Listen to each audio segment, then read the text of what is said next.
What's up, guys? Hey, I think I'm live from my cell phone for the first time. I just wanted to hop on here to let you guys know about how I'm going after the fake fact checkers who've partnered with Facebook to deceive you guys and defame me. Yeah, I met with an attorney today, met with a great couple of attorneys who are going after those fact checkers now. And this is in regards to Wisconsin election coverage. It all stems from a YouTube video that I made January 6, 2022, in which I broke down the new findings, just kind of bullet pointed some of the new findings out of Wisconsin. Wisconsin has been looking at what is really going on with their elections and their voter rolls ever since they were under scrutiny for the 2020 election. Now, the findings in December 8th legislative hearing in the Wisconsin legislature, that was streamed so the public can go see it. And if you go look at the testimony of the IT expert who was hired to look at voter rolls, he has analyzed other elections, which is why he was picked for this one, he says. And in breaking it all down, he says that when it comes to looking at active voters, there was 93.7% of active voters cast ballots in 2020, according to the voter roll data. Now, if you include inactive voters, people who have never voted before, who never registered to vote, people who are voting age, but they say, screw it, I don't care about elections. You have to add all those people in. You have to add every Wisconsin citizen in to the numbers in order to get that percentage down to 72%. He broke all these numbers down, and just turns out that the percentage of active voters in Wisconsin is extremely high compared to, say, Texas. So I'm in Texas. So if you make that comparison, the percentage of registered voters in Texas who cast ballots in 2020 was 66%. Now, what I don't like about what this IT expert was saying is he's saying the word active voter. That's confusing to me and to a lot of people, I think. What does active voter mean? Does it mean registered voter? The way he was speaking, it seems that what he meant was registered voter. So Texas had a registered voter turnout of 66%, Wisconsin 93.7%. Now, if you break down the Texas numbers the same way you broke down Wisconsin numbers, and take all the Texans who are voting age but have never voted, don't want to vote, are inactive, the percentage, if I'm taking the numbers from Texas Tribune and the actual U.S. Census to cite this data, and the percentage of voters, period, who cast ballots then, people who are of voting age, including inactive voters, the percentage in Texas would only be 50%. Okay, if we're really going to if we're analyzing side by side here of, if you're really going to include every person of voting age who doesn't vote to get the voter turnout number, if we do that the same way in Texas, voter turnout was only 50%. And in Wisconsin, it was 72%. Okay, so that's still a strangely high number. And yes, that is a higher number than previous elections in Wisconsin. Now, if you only look at active voters, I was citing the freaking IT guy. I'm just citing the hearing like journalists do. So the fact checkers swarm in from Facebook. They start writing articles about me. And these fact checkers, literally this one headline, this is the guy we're going after because it's so freaking wrong and deceptive.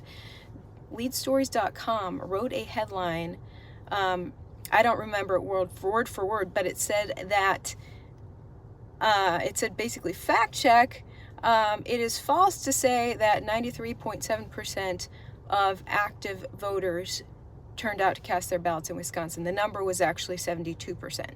That's pretty much exactly what they said in the headline. So no, people, you're completely wrong. You're convoluting, you're mixing up, you're throwing in the 72%, which is it's only correct if you include the people who've never cast a ballot before. Okay? And that's what leadstories.com did, is they lied to you guys and then went on to defame me. They said that because I reported that active voter turnout was 93.7%, which it was according to the hearing in December. They said because I did that, I am a hoaxer, I'm a liar, I got the numbers wrong, and their headline says that I'm, I'm getting everything wrong. And in doing that, they are lying to you guys. They are deceiving you guys and letting you know that, letting you know something that's not true. The truth is there's a lot more people that allegedly turned out to vote in Wisconsin. Why is that? Well, the one difference between in my Texas and Wisconsin comparison is that Wisconsin has same-day registration, so you can register to vote the same day that you vote. In Texas, you have to register 30 days prior to the election. Okay? So that does make it easier to vote, and I can see how there may be a bigger turnout in states where it's not like, oh my gosh, I forgot to register, so I can't turn out. So that may lead to a higher turnout. But for the percentage of registered voters to be 93.7% versus percentage of registered voters who turned out in Texas 66%, that's a huge difference. And then if you're looking at just the total voting age population, 50% of Texas's total voting age population turns out, and then in Wisconsin it's 72%. That's a huge difference. So why is that? Let's talk about that. Let's not lie to the public about that like the fact checkers did. So anyway, I got a lawyer involved, a good law firm here in Texas, and they're going after these guys. I need them to retract and correct what they've said to the public. If they're fact checkers, if that's their specialty, let's get the facts right here, okay? You guys want to know about my necklace? This is I think it's just a moon, but it's a stone. It's a black protection stone, protect me from the bad guys. But I think it's just the shape of a moon. I didn't really care about the shape. I just liked that it was a protection stone. So, anyway, that's the situation, and I appreciate you guys' support of independent journalism. I was just thinking, like, this is how the establishment takes down independent journalists. This is the era of independent journalists. More of us are sprouting up everywhere. But the way to take journalists down is to, smear them out the wazoo, right? And that's definitely what they've done to Project Veritas, James O'Keefe. I'm seeing what your comments here. Project Veritas and James O'Keefe, they go after them, try to take them down by smearing them. They don't even want to admit that those guys are journalists. And so I totally approve of James, like, making a whole show out of these retractions that people have to write, to basically get the word out that, yeah, if you write falsehoods about me, I'm putting you on blast for it. I totally love that. So I agree with that. Other than that, James and his setup is different than me. He's got a nonprofit and stuff. I'm just a little independent news biz. By the way, if you guys want to support my independent journalism, donation links down below to support my independent journalism. That would mean a lot. And if you subscribe to my independent journalism website, that helps as well. That's how I do it. James O'Keefe, he has someone who goes out and asks for donations to his nonprofit. I don't do all that, but I'm saying now, if you guys want to donate, down below helps a lot. I did just have to pay a legal fee today to, pay these attorneys to go after these crooked people. It's just so dark to literally flip things the opposite of what they are to the viewers, to literally accuse me of writing a hoax when they're the ones writing a hoax about me and the facts, not just about me, but about the facts of an election, to deceive you guys so you can see how freaking confusing it is with the election.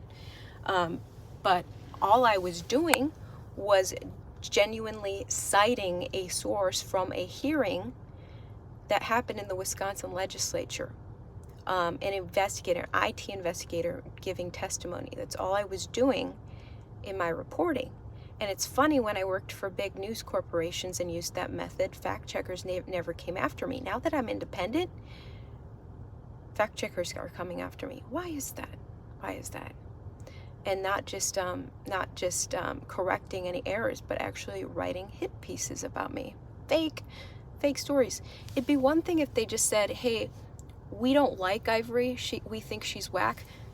That's fine. But for you to literally write false statements about factual numbers to deceive the viewers, that's where it gets really dark. And that's why I'm like, I need to put this on blast, do a little YouTube telling you guys what's really up.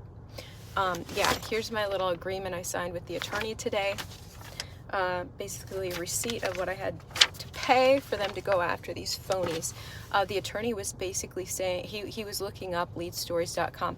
They are paid directly by Facebook to write these phony articles. It's pretty despicable. So they write an article, attach it to my post on Facebook, and put a big false blur on it.